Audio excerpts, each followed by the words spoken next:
से चुनिंदा कीटनाशक थ्रिप्स के बचाव के लिए। नमस्कार किसान साथियों, फसलों के अंदर थ्रिप्स बहुत बड़ी समस्या है। चाहे अपन कोई भी फसल लगाए, जैसे सब्जी वर्गीय फसलें हैं, मिर्च है, टमाटर है, बैंगन है, या फिर गेहूं के बाद अपन मूंग की खेती करते हैं, चवड़ा की खेती करते हैं, उसके अंदर थ्रिप्स का प्रकोप काफी ज्यादा अपने को देखने को मिलता है। साथियों, जो थ्रिप्स होता है वो एक प्रकार का इंसेक्ट है, कीट है, जो कि फसल के अंदर पत्तियों के नीचे लगा होता है और फसल की पत्तियों से रस का शोषण करता है, रस चूसता है। तो साथियों, जो रस चूसने के कारण उसके अंदर जो पत्तियां हैं फसल की, उसके अंदर जो कोशिकाएं होती हैं वो विकृत हो जाती है और अपना काम सही से नहीं कर पाती है, जिसके कारण पौधा प्रकाश संश्लेषण नहीं कर पाता है और अपना भोजन नहीं बना पाता है, जिसके कारण फसल की जो ग्रोथ है वो रुक जाती है और अपने को जो प्रोडक्शन है, उत्पादन है, वो भी काफी ज्यादा हद तक कम मिलता है। और ये ही थ्रिप्स आगे चलकर फसल के अंदर लीफ कर्ल वायरस का जनक बनता है। आज अपन बात करते हैं कि किसान साथी इसको किस प्रकार से पहचान सकते हैं, और बात करते हैं किसान साथी इसकी किस प्रकार से रोकथाम कर सकते हैं, और कौन कौन सी फसलों में थ्रिप्स का अटैक होता है। अगर आपके यहाँ पर थ्रिप्स का अटैक है तो कौन कौन से कीटनाशकों का इस्तेमाल आप अपने यहाँ पर करके इससे छुटकारा पा सकते हैं। तो साथी शुरू करते हैं। अगर आप एक किसान हैं तो ये वीडियो आपके लिए बहुत ज़्यादा इंपॉर्टेंट होने वाला है, और अन्य किसानों से जो भी आपके परिचित है उनके साथ ये वीडियो आप शेयर कीजिए, ताकि उन किसानों के यहाँ पर थ्रिप्स के माध्यम से कोई हानि ना हो। तो साथियों शुरू करते हैं। सबसे पहले बात करते हैं कि थ्रिप्स क्या है। साथियों, थ्रिप्स एक रस चूसक कीट है जो पत्तियों के नीचे रहता है और पत्तियों से रस का शोषण करता है, रस चूसता है, जिसके कारण पत्तियों के अंदर सिकुड़न पैदा होती है और उस सिकुड़न के कारण पौधा प्रकाश संश्लेषण भी नहीं कर पाता है और अपने को सीधा सीधा उस पत्तियों के जो बीच के अंदर जो शीरा होती है वो टेढ़ी मेढ़ी नजर आने लगती है और अपने को उसके अंदर एक प्रकार से हल्के सफेद धब्बे दिखने लगते हैं। तो अपन मान सकते हैं उसके अंदर थ्रिप्स का प्रकोप है। एक लक्षण सबसे अच्छा ये है कि जो पौधे की पत्तियां होती है वो उल्टी कटोरी के आकार में मुड़ी होती है ऊपर की तरफ, तब अपन मान सकते हैं उसके अंदर थ्रिप्स का प्रकोप है। अगर पत्तियां उल्टी रूप में मुड़ी हुई है तब अपन मान सकते हैं उसके अंदर माइट मकड़ी का प्रकोप है। तो मोस्टली थ्रिप्स का जो प्रकोप होता है उसके अंदर पत्तियां उल्टे रूप में मुड़ी होती है। तो इस प्रकार से आप पहचान सकते हैं। और इसका असर मोस्टली शुरुआती के अंदर फसल है, प्लॉट है, उसके अंदर कुछ पौधों के अंदर आपको असर देखने को मिलता है।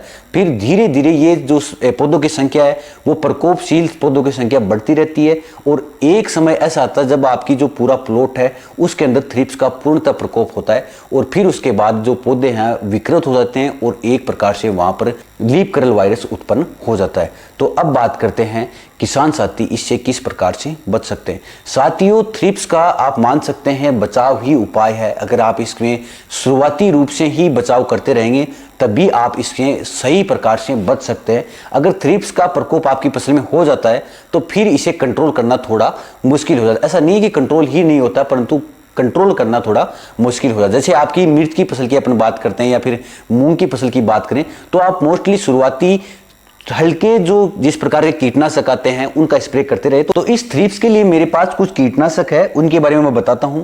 सबसे पहले मेरे पास ये थायोप्लस नाम से आता है, इफ्को एमसी का थाइमोथोक्सम 30% एफएस, और एक ये मेरे पास ये भी थाइमोथोक्सम है, थाइमोथोक्सम 25% WG में, जिसको इसका ब्रांड नेम है तायो करके।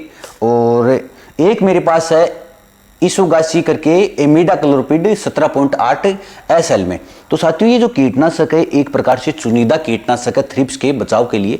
एक इससे ऊपर भी आता है जो कि अपने को लास्ट समय इस्तेमाल करना चाहिए, जब इनका इस्तेमाल कर लेते हैं और इनसे अपने को बचाव नहीं मिलता तो उस समय आपको इस्तेमाल करना चाहिए। मैं भी बताता हूं उसके बारे में वीडियो के अंत में।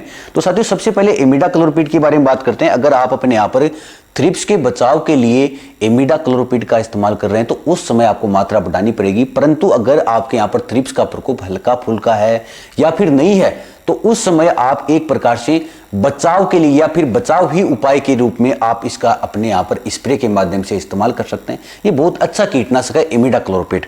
तो थ्रिप्स के बचाव के लिए आप अपने यहाँ पर अगर इसकी मात्रा की अपन बात करें तो आप 1 से 1.5 ml जब आपके यहाँ पर प्रकोप ना हो उस समय आप अपने यहाँ पर स्प्रे निकाल सकते हैं। इसका इस जो थ्रिप्स के लिए जो स्प्रे होता है वो थोड़ा पानी की मात्रा आपको उसमें ज़्यादा लेनी पड़ती है, क्योंकि जो थ्रिप्स का प्रकोप होता है मोस्टली पत्तियों के नीचे होता है। अगर अच्छी प्रकार से अपन स्प्रे करेंगे तभी जो अपन कीटनाशक इस्तेमाल कर रहे हैं उनका असर अपनी फसल में देखने को मिलेगा। परंतु अगर हल्का स्प्रे करते हैं तो उस समय आपको कीटनाशकों का जो असर है वो नहीं देखने को मिलेगा। तो इसमें आप ध्यान रखिए, पानी का इस्तेमाल ज़्यादा करना है और अच्छी प्रकार से आपको स्प्रे अपने खेतों के अंदर कर लेना। और ये स्प्रे है वो थोड़ा शाम के समय करें, जिस समय थ्रिप्स का जो असर है वो थोड़ा ज़्यादा रहे, उस समय करेंगे तो आपको रिजल्ट थोड़ा ज़्यादा देखने को मिलेंगे। तो इमिडाक्लोप्रिड की मात्रा की जैसे मैंने बात की कि आपको हल्का स्प्रे कर रहे हैं तो उस समय 1 ml या 1.5 ml ले सकते हैं। अगर प्रकोप ज़्यादा है तो उस समय 2 ml प्रति लीटर आपको इस्तेमाल इमिडाक्लोप्रिड करना है।